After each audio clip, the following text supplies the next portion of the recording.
It is unequivocal that human activities are responsible for climate change. That's the finding of a new study by the UN's Intergovernmental Panel on Climate Change. It's the most up-to-date assessment of how global warming will change the world in the coming decades. Environmental experts have called it a massive wake-up call to governments to cut emissions.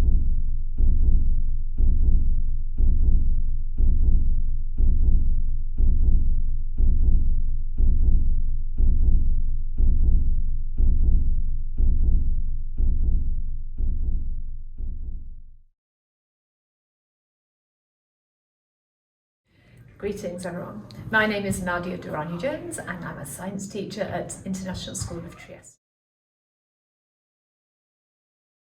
What I believe is climate change is the man-made increase in global average temperatures and the associated outcomes of that. So we're talking about changes in weather patterns, changes in temperatures, increased rainfall, extreme weather such as hurricanes, etc. That is all linked into under the umbrella of climate change.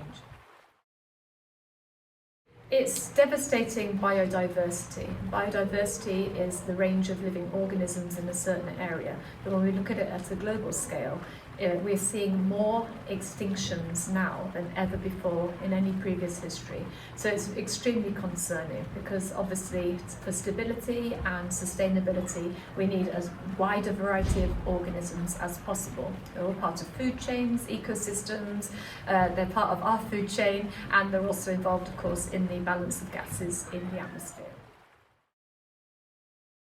Well, the biggest concern at the moment is the coral reefs. The coral reefs are one of the most stable types of community, and they are home to like hundreds of thousands of species.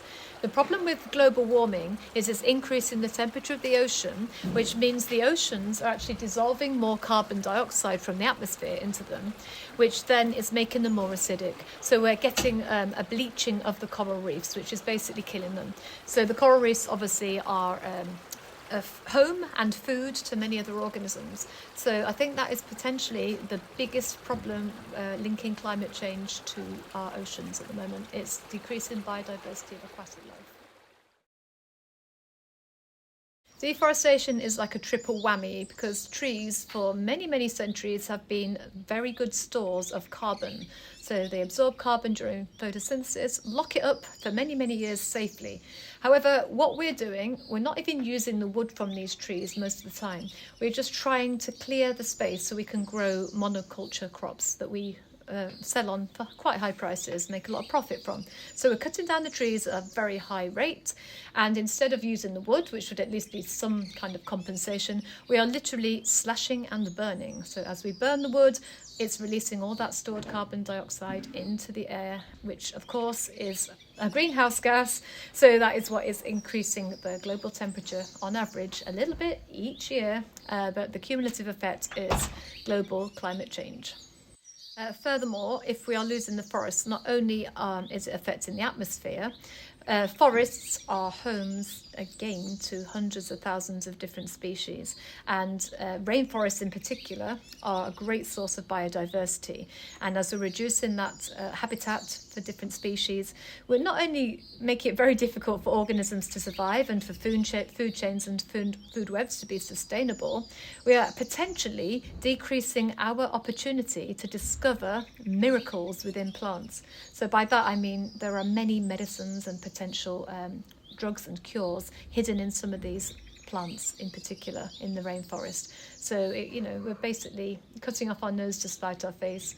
There could be cures for cancer in some of these plants, and we'll maybe never discover it because of the rate at which we're destroying the rainforest.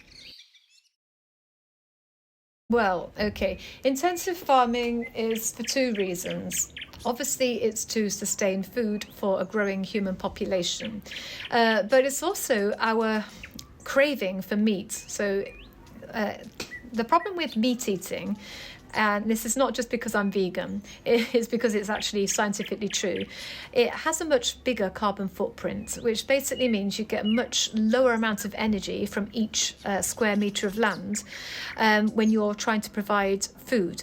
If we cut out one of the links in the food chains, in other words, if we just eat plants, then there is a greater percentage of energy from the sun ending up in our bodies. If we put that extra link in, a lot of energy is wasted by the organisms in between that we eat, as in the animals. So they waste energy through excretion, through their other bodily processes, through movement, keeping warm, etc. So it's very, very wasteful.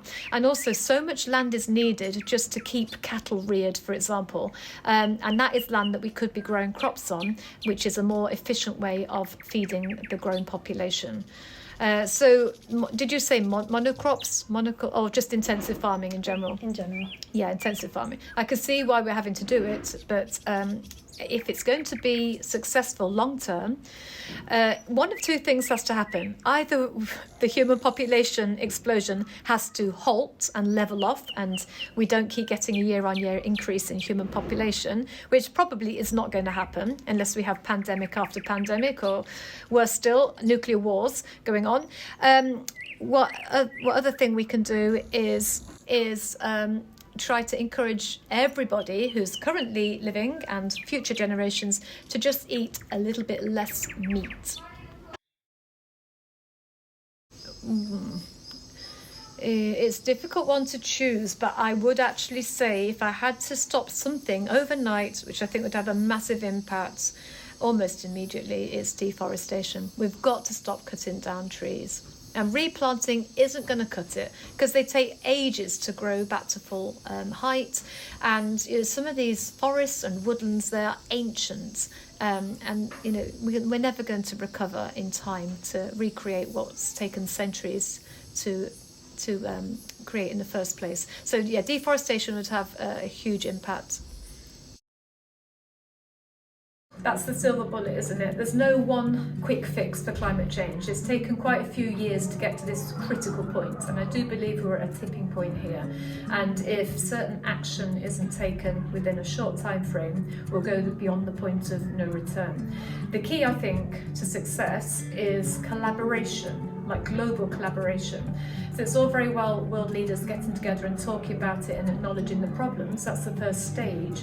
But they also need to agree on some achievable but aspirational targets that they're all going to agree to stick to. And if just one or two main countries, like big countries, big consumers of fossil fuels, are not willing to sign up to these treaties and agreements, then it's simply not going to work, because that will not inspire others to follow.